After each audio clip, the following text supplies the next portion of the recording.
नमस्कार दोस्तों, welcome to Byju's government exam prep. दोस्तों, आज हम लोग डेली करंट अफेयर में चर्चा करेंगे 1 दिसंबर 2020 के समाचार पत्रों में से, जो कि आपके आगामी, चाहे वह दिल्ली पुलिस हो, एसएससी, सीएचएसएल या एनटीपीसी, आरआरबी, लगभग सभी परीक्षाओं के लिए लाभदायक सिद्ध होगी। तो आइए एक एक करके चर्चा करते हैं दोस्तों। राष्ट्रीय मामलों में आज पहली खबर है पीएम मोदी चेयर 33 प्रगति मीट। तो दोस्तों, यह देख रहे हैं आप, नरेंद्र मोदी बैठक में भाग ले रहे हैं, हमारे देश के प्रधानमंत्री हैं। तो प्रधानमंत्री नरेंद्र मोदी ने कई परियोजनाओं, शिकायतों और कार्यक्रमों की समीक्षा के लिए, रिव्यू के लिए यह 33वीं प्रगति बैठक की अध्यक्षता की है। याद रखेंगे दोस्तों, ये भी प्रश्न बन सकता है कि प्रगति जो 33वीं प्रगति बैठक है, इसकी अध्यक्षता कौन किया, ऐसे प्रश्न बन सकता है।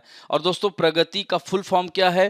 Proactive governance and timely implementation. The platform is aimed to addressing common man's grievances and simultaneously monitoring and reviving important programs and projects of government of India as well as projects flagged by state government। यानी इस मंच का उद्देश्य ही है यही कि आम आदमी की शिकायतों को, आम आदमी की जरूरतों को, आम आदमी की आवश्यकताओं को पूरा करना। ये ध्यान रखें ना, जैसे वो शिकायतें हैं उनको दूर करना, उनकी जो जरूरतें हैं उनको पूरी करना। इसलिए और इसमें इस परियोजना में राज्य और केंद्र की निगरानी रहेगी। तो इस तरह से आप देख सकते हैं कि 10 राज्यों और केंद्र शासित प्रदेशों से संबंधित 1.41 लाख करोड़ रुपए की परियोजनाओं की इसमें समीक्षा की गई। कितनी? 1.41 लाख करोड़। और इसमें उड़ीसा, महाराष्ट्र, कर्नाटक, उत्तर प्रदेश, जम्मू कश्मीर, गुजरात, हरियाणा, मध्य प्रदेश, राजस्थान और दादरा एवं नागर हवेली शामिल थे। इसमें परियोजनाओं में जैसे रेल मंत्रालय, MORTS, DPIIT, बिजली मंत्रालय से संबंधित थी। और प्रगति प्लेटफॉर्म विशिष्ट 3 नवीनतम तकनीकों का, कह सकते हैं एक वो है गुच्छा है, digital data management, video conferencing and geospatial technology, भूस्थैतिक तकनीक। ये ध्यान रखेंगे। अब इसका जो के फीचर है प्रगति एप्लीकेशन का, ये भी थोड़ा सा ध्यान लीजिए। तो इसमें जैसे PMO, union government secretaries and chief secretaries of the state, यानी कह सकते हैं कि ये 3 टियर सिस्टम है।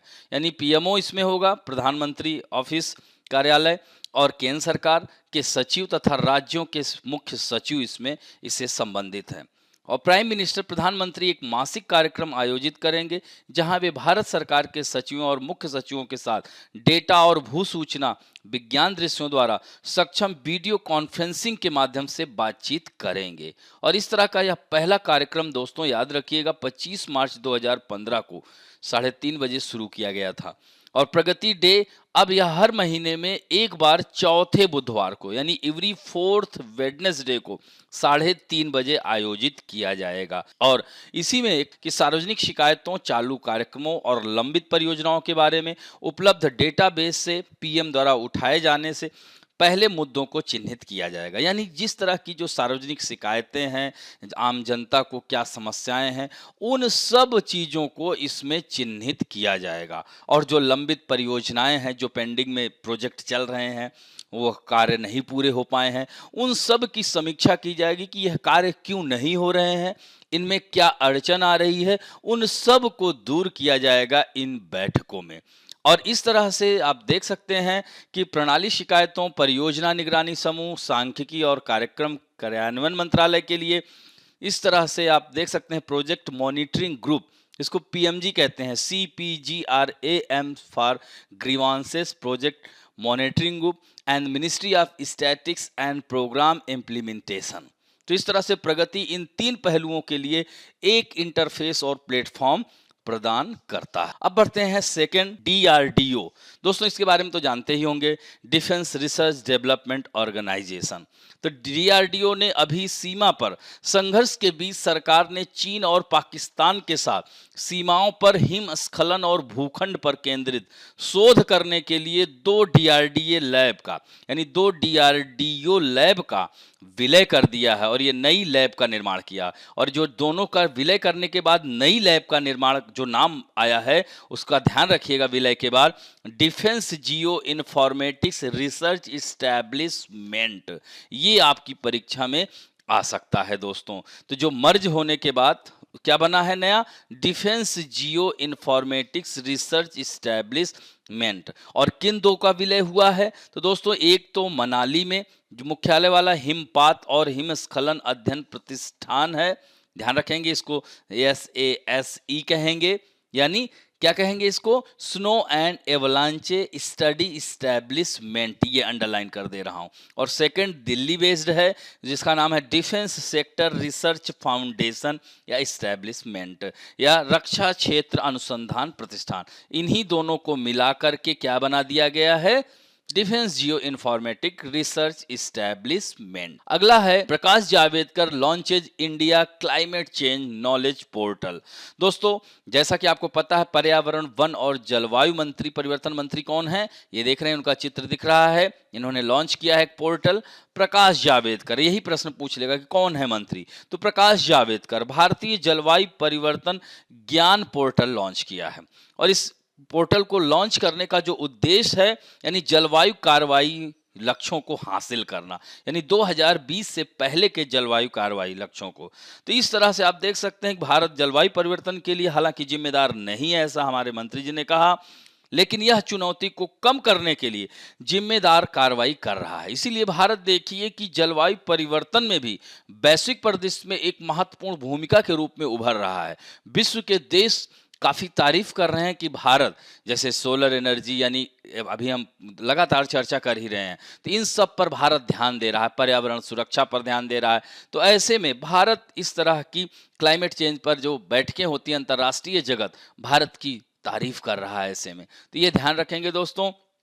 अब इसमें जो अबाउट पोर्टल के बारे में क्या है, तो इस पोर्टल में जलवायु परिवर्तन के मुद्दों को दूर करने के लिए राष्ट्रीय और अंतर्राष्ट्रीय दोनों स्तरों पर सरकार द्वारा उठाए जा रहे सभी प्रमुख कदम होंगे। यानी अब इसमें जैसे कि जलवायु परिवर्तन के मुद्दों को दूर करने के लिए भाई जैसे कि हम कार्बन इमिशन ना करें, जो पोल्यूशन है उस पर देख रेख की जाए, जैसे कि जो मेट्रो शहरों में पोल्यूशन बढ़ रहा है उसके पीछे, तो इन सारी चीज़ों को किस शहर में क्यों जलवायु परिवर्तन, कहाँ पर नदियाँ सिकुड़ रही हैं, कहाँ पर जो है नदियों का जल प्रदूषित हो रहा है, इन सब मुद्दों पर चर्चा की जाएगी इस पोर्टल के अंतर्गत।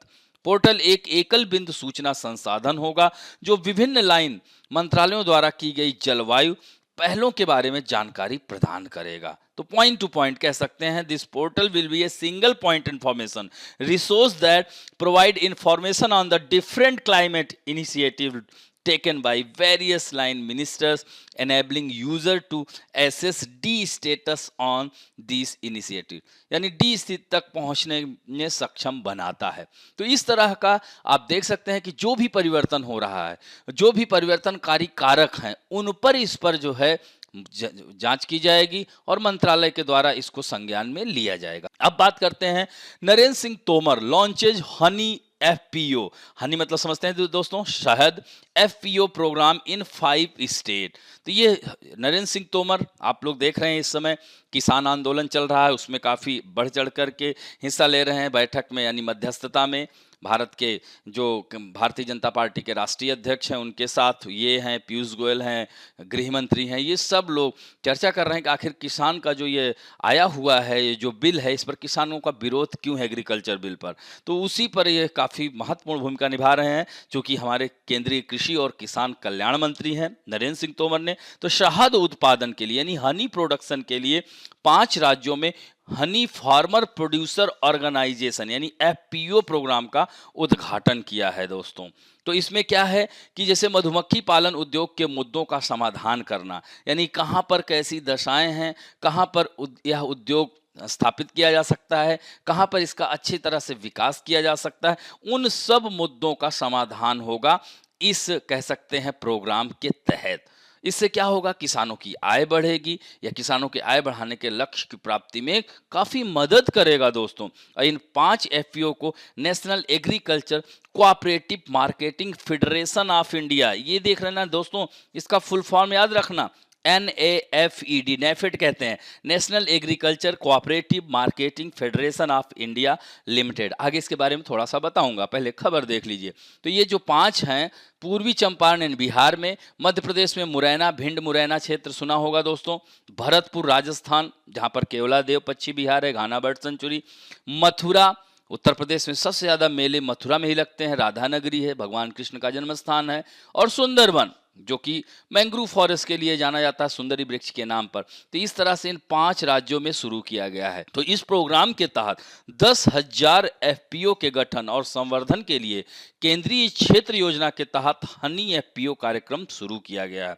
और दोस्तों, government has approved 2200 FPOs for the current financial year 2020-21, ये ध्यान रखेंगे। और इन FPO को बनाने का काम नाबार्ड, छोटे किसानों का ये जो है कंसोर्टियम 500, राष्ट्रीय सहकारी यानी नेशनल कोऑपरेटिव नेफेड को दिया गया है। तो यह काफी महत्वपूर्ण है, ये भी पूछ सकता है किसको किसको दिया गया है, ये भी ध्यान रखना। अब थोड़ा सा नेफेड के बारे में जान लीजिए। इसके चेयरमैन है विजेंदर सिंह और इसकी स्थापना हुई थी 1958 में 2 अक्टूबर को। और दोस्तों, इसका हेडक्वार्टर कहाँ है? नई दिल्ली में है। और इसका फुल फॉर्म हमने आपको बता ही दिया, ध्यान रखेंगे। अब बढ़ते हैं अंतर्राष्ट्रीय समाचारों में। क्वारंटाइन, दोस्तों आप लोगों ने देखा होगा, रोज न्यूज में पढ़ रहे हैं कि आज इस सांसद ने क्वारंटाइन किया अपने आप को, संगरोध जिसको कहते हैं हिंदी में। क्वारंटाइन यानी मान लीजिए कि कोरोना के लक्षण आप में या हम में दिख रहे हैं, तो हम अपने आप को अपने फैमिली या लोगों से अलग कर लेते हैं। क्वारंटाइन सेंटर बनाए गए हैं सरकार के द्वारा। जैसे आप कहीं बाहर से आ रहे हैं तो वहीं पर रोकने की व्यवस्था सरकार ने की हुई थी। तो कैम्ब्रिज की डिक्शनरी में संगरोध यानी क्वारंटाइन को वर्ड ऑफ द ईयर 2020 चुना गया है दोस्तों। चूंकि आप देख रहे हैं पूरा साल निकल गया दोस्तों। जैसे आप देखिए कि होली से छुट्टी हुई थी, दीपावली भी बीत गई, लेकिन यह कोरोना नहीं गया दोस्तों। तो इस तरह से कोरोना अब यह साल, आज दिसंबर यानी इस साल का पहला दिन शुरू हो गया है, मतलब अंतिम महीने का पहला दिन, और ऐसे ही ये पूरा साल निकल गया। तो दोस्तों, यह वर्ड बहुत चर्चा में रहा, इसलिए कैम्ब्रिज डिक्शनरी में इसको सीधे आपसे प्रश्न पूछ लिया जाएगा कि यह वर्ड ऑफ द ईयर 2020 कौन सा था कैम्ब्रिज डिक्शनरी का। ये ध्यान रखें। और इस शब्द को डेटा के आधार पर वर्ष का शब्द नामित किया गया है, जिससे पता चलता है कि इस वर्ष कैम्ब्रिज शब्दकोश पर सबसे अधिक खोजे गए शब्दों में से यह एक था। क्या? क्वारंटाइन दोस्तों। तो कैम्ब्रिज के संपादकों ने देखा कि लोग इस साल एक नए तरीके से सामान्य अवधि का वर्णन कर रहे हैं, जिसमें लोगों को अपने घरों को छोड़ने या स्वतंत्र रूप से यात्रा करने की अनुमति नहीं है, ताकि वे बीमारी को पकड़ ना सकें या मतलब इस तरह से क्वारंटाइन कर लेंगे तो बीमारी उनके पास नहीं पहुंचेगी। क्वारंटाइन खोज शब्द स्पाइक और समग्र यानी quarantine was the only word to rank in the top 5 for both search spike and overall view more than 1,83,000 by early November, यानी नवंबर तक कह सकते हैं 1,83,000 से अधिक लोगों ने शुरुआत में। तो दोनों के लिए शीर्ष 5 में रैंक करने वाले एकमात्र शब्द था, जिसमें 18 से 24 मार्च के सप्ताह में सबसे बड़ी स्पाइक खोज थी, जब कई देश आधिकारिक विज्ञप्ति के अनुसार कोविड-19 के परिणाम स्वरूप दुनिया भर में लॉकडाउन हो रहा था। तो यह महत्वपूर्ण है, याद रखिएगा दोस्तों, सीधे प्रश्न बन जाएगा। अब बढ़ते हैं पर्सनालिटी में दोस्तों, अंतर्राष्ट्रीय व्यक्तित्व में। तो आज हम बात करेंगे, यह पिक्चर किसका दिख रहा है? ये IAS ऑफिसर रहे हैं उत्पल कुमार सिंह, उत्तराखंड के मुख्य सचिव भी रहे हैं दोस्तों। लोकसभा के महासचिव पद पर इनको नियुक्त किया गया है दोस्तों। और लोकसभा हमारे संविधान के अनुच्छेद 81 में है कि नहीं, याद रखिएगा दोस्तों। तो 1986 बैच के IAS उत्पल कुमार सिंह ने बतौर मुख्य सचिव 31 जुलाई तक सेवानिवृत्त होने से पहले प्रदेश में कोविड-19 की रोकथाम और बचाव को लेकर पुख्ता रणनीति को अंजाम दिया था। साथ में प्रधानमंत्री नरेंद्र मोदी के ड्रीम प्रोजेक्ट नई केदारपुरी के विकास में भी इन्होंने अहम योगदान दिया था। यही कारण है कि इनको सितंबर में लोकसभा के सचिवालय में सचिव पद की जिम्मेदारी दी और 2 महीने के बाद ही लोकसभा के महासचिव। तो दोस्तों, ये लोकसभा का महासचिव क्या है, इसकी नियुक्ति कौन करता है? तो याद रखना, लोकसभा के महासचिव की नियुक्ति लोकसभा स्पीकर करता है और लोकसभा का अध्यक्ष का निर्वाचन लोकसभा के सदस्यों द्वारा, ये तो आपको पता ही है। तो राष्ट्रपति के द्वारा निश्चित की गई तिथि के अनुसार लोकसभा का महासचिव सदस्यों को देता है सूचना, फिर लोकसभा अध्यक्ष इसकी नियुक्ति करता है, किसकी? महासचिव की नियुक्ति करता है। और दोस्तों जो लोकसभा का महासचिव काफी महत्वपूर्ण पद है, यह जो है याद रखना राष्ट्रमंडल अध्यक्षों के जो सम्मेलन का पदेन महासचिव कौन होता है? लोकसभा महासचिव ही होता है। तो ध्यान रखें काफी महत्वपूर्ण पद है। अब बढ़ते हैं next. Former IOA chief Ramachandran elected to world triathlon audit committee. पहले ऐसे भारतीय हो गए हैं दोस्तों। तो भारतीय ओलंपिक संघ के पूर्व अध्यक्ष, इनका चित्र आप देख सकते हैं। विश्व ट्रायथलॉन ऑडिट समिट के सदस्य के तौर पर इनको चुना गया है। तो 29 नवंबर को पहली वर्चुअली आयोजित 33rd विश्व ट्रायथलॉन कांग्रेस चुनाव में समिति में इन्हें चुना गया है। वह भारतीय ट्रायथलॉन महासंघ के मुख्य कार्यकारी अधिकारी भी हैं और वह इस पैनल में जाने वाले पहले भारतीय हो गए हैं दोस्तों। और रामचंद्रन तमिलनाडु ओलंपिक संघ तथा तमिलनाडु ट्रायथलॉन संघ के अध्यक्ष भी हैं। ये ध्यान रखें, बहुत चर्चित व्यक्तित्व हैं। अब बात करते हैं बैंकिंग और वित्त संबंधी समाचारों में। If new investment is not receive, banks capital will decrease in India in next 2 year. दोस्तों मूडीज जो है इस तरह की रिपोर्ट जारी करती है और हमारे देश के बैंकों के लिए अच्छी खबर नहीं आ रही है। मूडीज इन्वेस्टर सर्विस ने कहा है कि अगले 2 साल के दौरान उभरते एशियाई क्षेत्र के बैंकों की पूंजी में कुछ गिरावट आएगी। इसके साथ मूडीज ने यह भी कहा है कि अगर नए निवेश नहीं मिले और नहीं मिलने पर इस दौरान भारत के बैंकों की पूंजी जो क्या होगी, घट जाएगी। ऐसे में मूडीज की जारी रिपोर्ट में कहा गया है कि उभरते बाजारों के बैंकों के लिए संपत्ति की अनिश्चित गुणवत्ता सबसे बड़ी चुनौती होगी। और इसका सबसे बड़ी वजह क्या है? कोविड-19 महामारी। इसके चलते परिचालन का परिस्थितियों को चुनौतीपूर्ण होना है।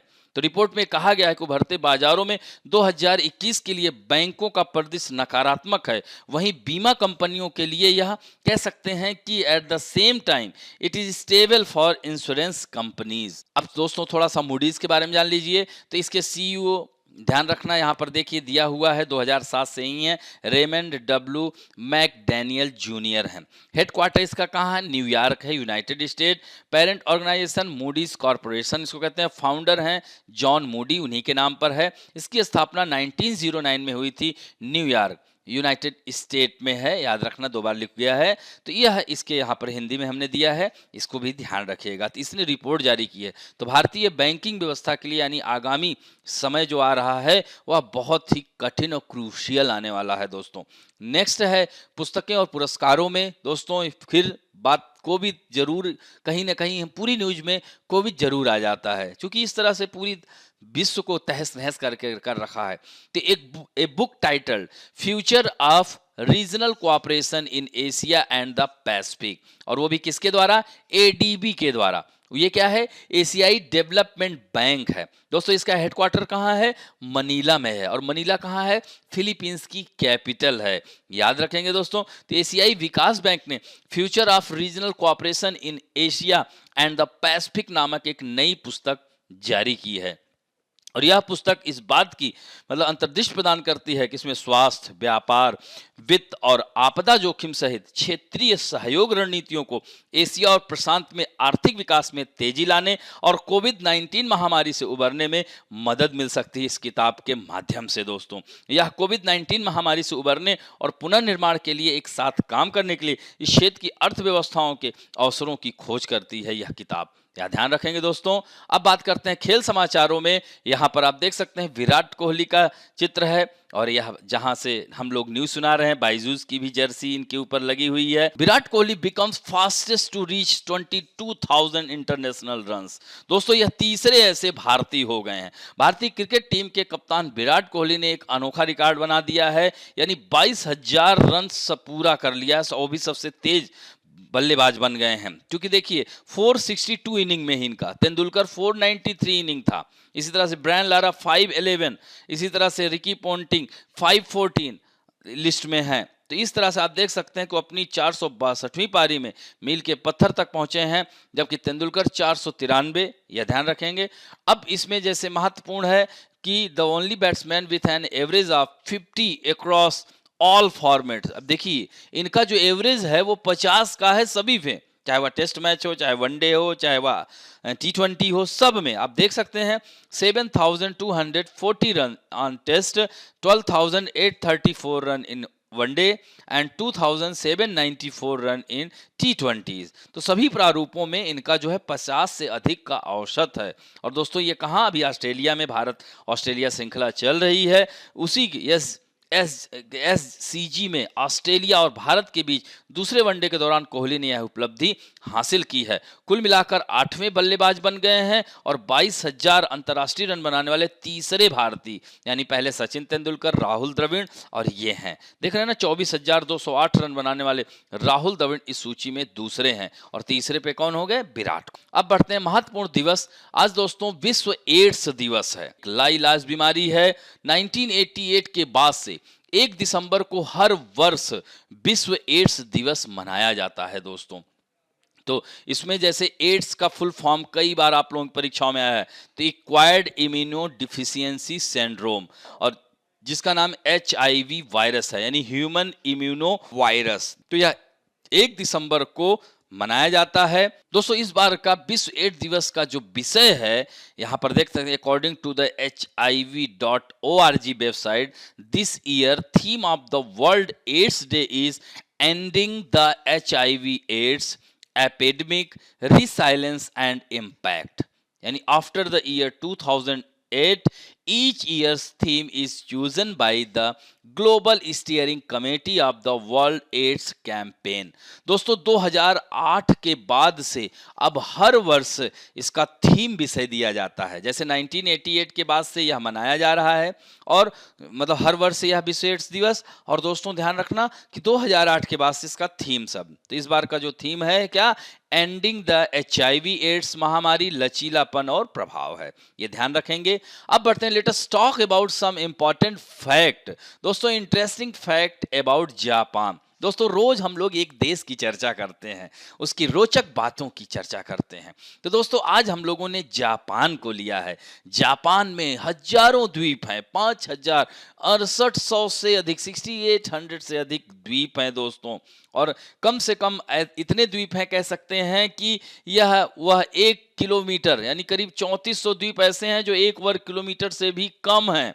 तो एक से एक यहाँ पर फिश मार्केट, 19 नोबेल पुरस्कार के विजेता हैं जापान में करीब। यहाँ पर जैसे गाड़ी अगर कोई तेज चला रहा है, रफ्तार में चलाने वालों को पुलिस जो है उनको गोली मारने का आदेश है, गोली मार देती है।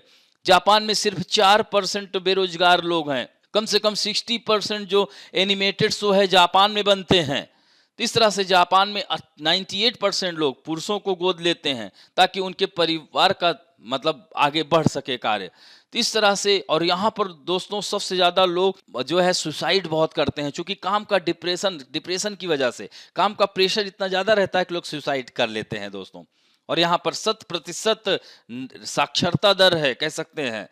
तो जापान, ध्यान रखना, वर्तमान में जापान के प्रधानमंत्री याशीहिदे सुगा हैं। पहले शिंजो आबे साहब थे, तो स्वास्थ्य कारणों से हट गए और याशीहिदे सुगा बन गए हैं। जापान में 4 बड़े द्वीप हैं, होकाइडो, होन्शो, क्यूशू, शिकोको, 4 द्वीप हैं। यहीं पर मान के चलिए कि मैक्सिमम या जो होन्शो द्वीप है, 60% जनसंख्या इसी होन्शो द्वीप पे रहती है दोस्तों। तो ये देखिए दिया हुआ है, होकाइडो, होन्शो, शिकोको, क्यूशू। अभी मानचित्र में दिखाएंगे, पहले इन फैक्ट को देख लिए। और यहाँ का मैक्सिमम यानी 75% पहाड़ी क्षेत्र है, वन क्षेत्र है। 67% से अधिक यहाँ वन क्षेत्र पाया जाता है। 200 से ज्यादा ज्वालामुखी। दोस्तों विश्व में सबसे ज्यादा भूकंप यहीं आता है, क्योंकि ये आर्क पे बसा हुआ है ना। इधर प्रशांत महासागर की लहरें हैं, बीच में फिर ईस्ट चाइना सी है और जापान सी है। तो एक तरह से आर्क, चाप टाइप का है, आर्क टाइप का। यही कारण है कि यह ऐसे तैरता रहता है। यही कारण है कि यहाँ भूकंप आने के चांसेस बहुत होते हैं। इनकी औसत आयु 82 वर्ष, कहीं कहीं 83 भी दिया रहता है, यानी विश्व की देशों की तुलना में औसत आयु इसकी सबसे अधिक है दोस्तों। जापान एकमात्र ऐसा देश है जहां पर परमाणु हमला हुआ था, याद रखना, सेकेंड वर्ल्ड वॉर पर अमेरिका ने 6 और 9 अगस्त 1945 को, यानी हिरोशिमा और नागासाकी। तो पहले हिरोशिमा में हुआ था, दूसरा नागासाकी। अभी मानचित्र में देखेंगे ये कहां पर स्थित है। देख रहे हैं 1500 भूकंप आते हैं। यहाँ का क्षेत्रफल मात्र 13% एग्रीकल्चर लैंड है। और इस तरह से जापान अपने देश को निप्पन, यहीं पर देखना सूर्य का निवास स्थान, सबसे पहले सूर्य की किरणें पहुंचती है ना, मछलियों की सबसे बड़ी मंडी है, टोक्यो में लगाई जाती है। और जापान में एनु जनजाति पाई जाती है, ये भी ध्यान रखिए, जैसे हमने ऑस्ट्रेलिया में बताया था, एबोर्जिन्स बताया था। हाँ, तो इसी तरह यहाँ एनु जनजाति पाई जाती है। बौद्ध धर्म को मानते हैं यहाँ, 96% बौद्ध धर्म के अनुयायी हैं। सिंटो धर्म, ताओ धर्म, इस तरह के धर्म यहाँ पाए जाते हैं दोस्तों। और यहाँ की राजभाषा जापानी है। यहाँ का रेसलिंग, सूमो देखते हैं ना, सूमो फाइटर, रेसलिंग जापान का राष्ट्रीय खेल है। और चेरी ब्लॉसम जापान का राष्ट्रीय फूल है, याद रखना, नेशनल फ्लावर है वहां का। और यहाँ की मुद्रा जो है वह करेंसी क्या है, येन है। अब आइए थोड़ा सा मानचित्र में देखते हैं। यहाँ पर देख रहे हैं ना दोस्तों, ये होकाइडो द्वीप है, ये होन्शु द्वीप है, देख रहे हैं ना, सेंडाई, याकोहामा, नगोया, देख रहे हैं ना, निगाता, ये यहाँ पे हिरोशिमा, ये देख रहे हैं, हिरोशिमा कहाँ, होन्शु द्वीप में है। और जो नागासाकी है वो जो है यहाँ पर आप देखिएगा, यहाँ पर है। अभी दूसरे वाले में, इसमें आपको और अच्छे दिखेगा, ये देख रहे हैं नागासाकी है और ये हिरोशिमा है। तो ये होन्शु में है और ये क्यूशु द्वीप में पड़ता है, देख रहे हैं ना, होकाइडो, होन्शु, शिकोको, क्यूशु। एक और अगर क्षेत्रफल में देखा जाए तो सबसे बड़े नंबर पे एक ये है, दूसरे नंबर पे ये है, तीसरे पे ये है, चौथे पे शिकोकू है। याद रखना, ये भी लगाने को आता है। और दोस्तों, होकाइडो और होन्शु के बीच में जो स्ट्रेट है उसको सुगारू जल संधि कहते हैं, सुगुरु या सुगारू जल संधि के नाम से जाना जाता है। और ये देख रहे हैं लीपेराउस जल संधि, ये ऊपर सखालिन आइलैंड है, या विवाद में रहता है, इधर कुरिल आइलैंड है, रसिया से विवादित। तो ये लीपेराउस स्ट्रेट है, कह सकते हैं, सखालिन और होकाइडो को अलग करता है। यहीं पर कोरिया स्टेट है, साउथ कोरिया और जापान। इधर आप देख रहे हैं सी ऑफ जापान है, ये देख रहे हैं सी ऑफ जापान। इधर येलो सी, ईस्ट चाइना सी भी है, नॉर्थ पैसिफिक ओशियन है, फिलिपाइन सी भी है। ध्यान रखेंगे दोस्तों। ये देख रहे हैं निगाता, यहीं पर हमामासु है, म्यूजिकल इंस्ट्रूमेंट के लिए जाना जाता है। Nagoya, Kyoto protocol, Kobe, Osaka, इसे जापान का मैनचेस्टर कहा जाता है दोस्तों, ध्यान रखेंगे। तो ये सारे महत्वपूर्ण, सेंडाई ये भी महत्वपूर्ण है, टोक्यो, ये सब महत्वपूर्ण शहर हैं जापान के। तो इस तरह से इन सब चीज़ों की चर्चा की आज हमने। अब हम आते हैं आप लोगों के सेक्शन में, जो कि महत्वपूर्ण है और खूब अच्छा उत्तर दे रहे हैं। आज उत्तर देने वालों में हैं सत्य प्रकाश यादव, अभिषेक मिश्रा, नीतू गौतम, राजन तिवारी, मधु आशुतोष, सौरभ चौधरी, इन लोगों का भी पहले उत्तर दे दिया था, ध्यान रखेंगे दोस्तों। प्रभा केडीआर, वैष्णवी माते, शुभश्री साहू, ज्ञान रंजन साहू तो होंगे ही, आशुतोष पांडे, सोमेंदु भक्ता, ज्ञान रंजन का नाम ले ही लिया, सूरज उपाध्याय। थोड़ा सा लेट हो गए, लेकिन इन सभी लोगों ने उत्तर दिया, बहुत ही अच्छी बात है। और ज्यादा से ज्यादा आप लोग उत्तर दें, और सबसे बड़ी चीज है कि उत्तर आप लोग सही दे रहे हैं। तो आइए, पहला क्वेश्चन है, who chair the 33rd Pragati meeting, कौन अध्यक्षता किया था, राष्ट्रपति, प्रधानमंत्री, गृह मंत्री या शिक्षा मंत्री।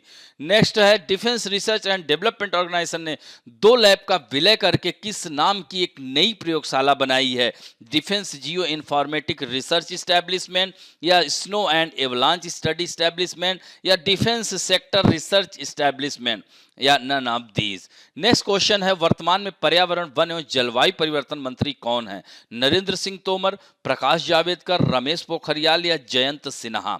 नेक्स्ट है, where is the headquarter of national agriculture cooperative marketing federation of India limited located. दोस्तों, कहाँ स्थित है, नई दिल्ली में, कोलकाता में, या चेन्नई में, या कोचीन में। 1958 में इसकी स्थापना हुई थी दोस्तों, 2 अक्टूबर को। इसका हेडक्वार्टर कहाँ है, नेफेड का। नेक्स्ट है, which term has the Cambridge dictionary named word of the year T20, या कह सकते हैं 2020। तो कैम्ब्रिज डिक्शनरी के किस शब्द को वर्ल्ड ईयर ऑफ द 2020 कहा जाता है, क्वारंटाइन, कोविड या कोरोना, या इनमें से कोई नहीं। नेक्स्ट है, लोकसभा के महासचिव पद पर किसे नियुक्त किया गया है, उत्पल कुमार सिंह, अशोक लवासा, हर्षवर्धन सिंगला या प्रदीप जोशी। विश्व ट्रायथलन ऑडिट समिति के सदस्य के तौर पर किस भारतीय को चुना गया है, यानी which Indian was elected as member of the world triathlon audit committee, Shashank Manohar, N Ramachandran, Harsha Bhogle, Pullela Gopichand, पहले ऐसे भारतीय हैं दोस्तों। नेक्स्ट है, 22,000 अंतरराष्ट्रीय रन बनाने वाले तीसरे भारतीय यानी 3rd इंडियन प्लेयर कौन है, रोहित शर्मा, महेंद्र सिंह धोनी, विराट कोहली या सुरेश रैना। नेक्स्ट क्वेश्चन है विश्व एड्स दिवस कब मनाया जाता है? 30 नवंबर, 1 दिसंबर, 2 दिसंबर या 3 दिसंबर? नेक्स्ट है एनु जनजाति। In which country is the Ainu tribes found? Russia, Japan, चीन या इंडोनेशिया? तो इस तरह से इन 10 प्रश्न के उत्तर शीघ्र देने का प्रयास करिएगा। दोस्तों आज का वीडियो अगर अच्छा लगे तो प्लीज लाइक, शेयर, सब्सक्राइब करना नहीं भूलें। थैंक यू दोस्तों।